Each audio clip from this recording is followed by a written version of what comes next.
So this is the theory of what if Deku could use the hand from JoJo's Bizarre Adventure. This theory starts out about Deku still being quirkless. This is around the age of 5. Nowadays, there's a crime group going around, and they all have multiple recreations of the stand era, trying to make a world where every person is created equal, giving them stands which they believe is quirks.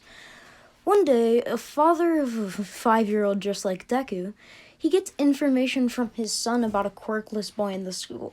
He works for the terrorist organization. He finds Deku and then hits him with the arrow.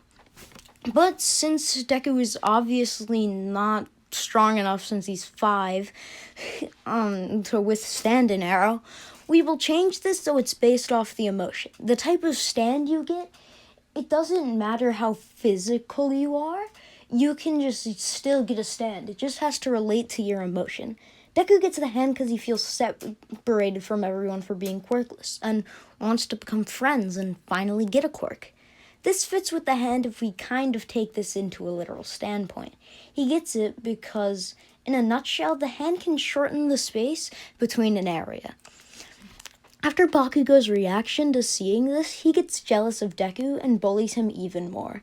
But one day, when Deku has had enough and gets angry, he erases part of Bakugo's finger. It's not like the whole finger or even the whole top. It's the tiniest bit, but it's still noticeable.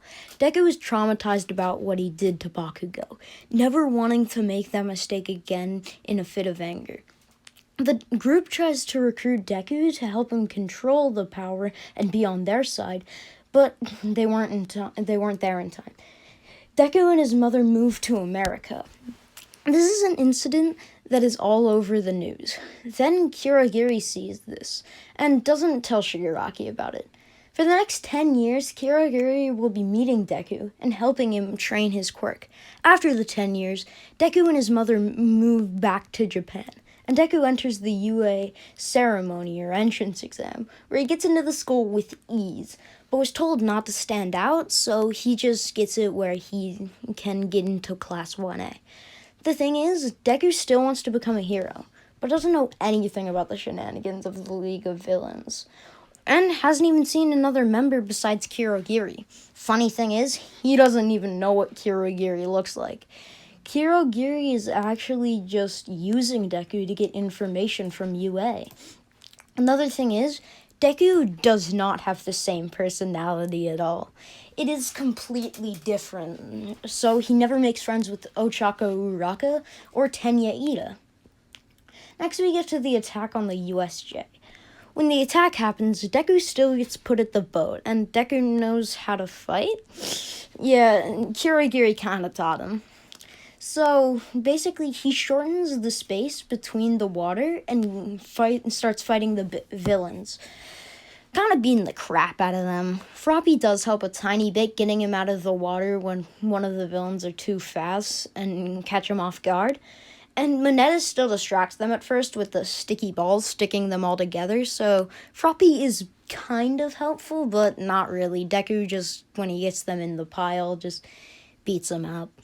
Everyone else is still the same. They still have the same outcomes getting into the middle. But one completely major difference is that Deku kind of shortens the space between him and sorry.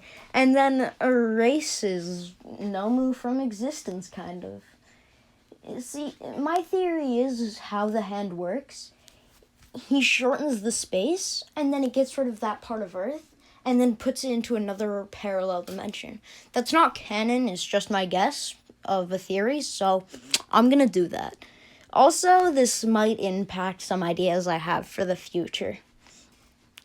And now Bakugo sees how easily Deku defeated Nomu, and Bakugo couldn't even put a scratch on him.